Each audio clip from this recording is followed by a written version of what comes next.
Where does the time go? 19 minutes past 6 o'clock on this Monday morning. You're watching and listening to Breakfast with Isabel and my good self, Eamon Home. Now, we are live across the UK on both your TV and your radio, but we also send our reporters out and about. On your doorstep. Yeah, on your doorstep. No getting away from us at all. That's right. So let's, we're going to find out what you think about the biggest stories of the day. Let's go to the southeast of England. Our reporter Ellie Costello in Margate. Ellie, good morning to you. What's the weather doing with you?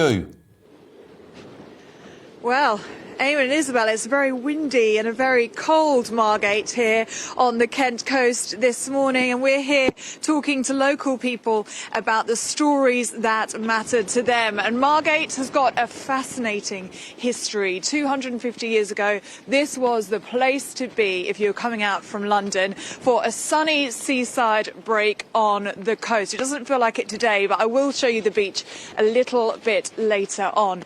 Now, like many seaside resorts in Britain, it did fall into disrepair in the 20th century, but now there's a huge emphasis on the regeneration of Margate and getting investment and tourists back into the town. So we're going to talk to somebody about that now. I can see a light on, so I hope he's up for us. If you just come with me.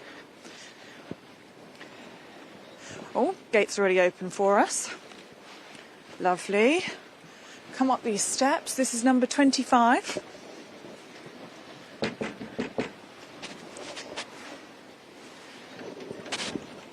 Hello, good morning. You are live on TV and on radio on GBNews. You can hear your dog in the background. Do you want to introduce yourself to everyone watching at home? Yeah, my name's Jack Packman. I'm 29 years old. Lovely, Jack. And you look very smart. You're dressed for work. What do you work as? So I'm a community development manager. Fabulous. So you know all about the development of Margate. Tell us a little bit, for people who haven't visited before, what is Margate all about, what it's like to live here? It's fantastic. In the summer, you've got the beaches, you've got the old town, which is really vibrant and different, and you've got everything in the old town, but also you've got the regeneration of Margate, which is really, really exciting. You know, you've got small independent businesses now coming back to the high street. You've got the town deal where Margate's being awarded £22 million. So it's really, really good, a really exciting time to live in Margate. And lots of people haven't been to Margate before, but obviously one good thing really about COVID and the travel restrictions meant that people were coming here to staycation for the first time. What was that like for Margate as a town? Yeah, during the summer last year, Margate was probably busier than ever, and it was really good for the local businesses, and I think that's why we're seeing more independent businesses coming back to Margate, and especially now we've been awarded the £22 million town deal. So it's really, really good and really exciting to see Margate regenerating again. It's so good to hear how passionate you are about your hometown. You've been here your whole life, haven't you? Yes, yeah, that's right. Yeah. So what are the issues that affect people that live in Margate?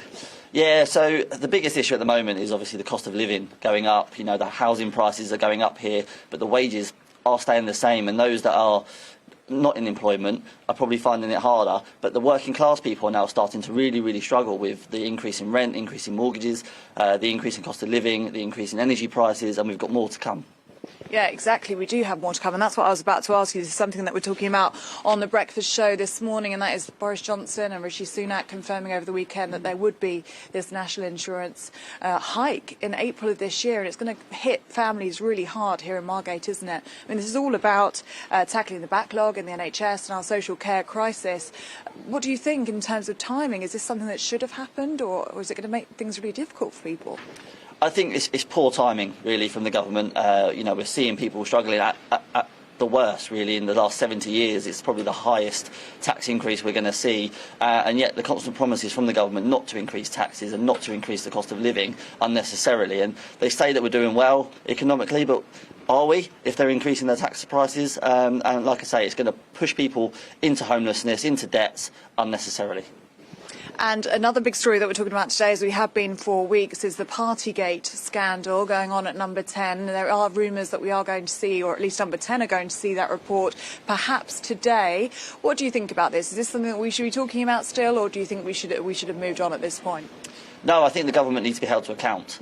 Certainly when we've seen people losing their lives during COVID and our loved ones can't see the people that are taking their final breaths in hospitals, and we're seeing nurses even passing away. You know, here in Margate we had, the 27-year-old nurse that passed away here very early on in the pandemic, and her family couldn't even get to see her. So we've got, people passing away on the front line. Our heroes really doing the work. 1 minute we're clapping them, next minute we're sacking them because they're not having the jabs, and then we're hearing that the government are having parties in Downing Street, which is just simply, for me, unacceptable. And Jack, I do want to touch upon that vaccine mandate because it looks as though that's going to be a U-turn today. Good thing, do you think? I think it should come down to people's independent choices. I think people have different circumstances. For me, I'm double jabbed and boosted. My family are, but we have no issues health-wise or anything like that. Or we support the vaccine, but there are people out there that I do understand. It should be independent choices. I have friends that aren't vaccinated. It doesn't mean they're any different to me or my family. It just means they're choosing not to.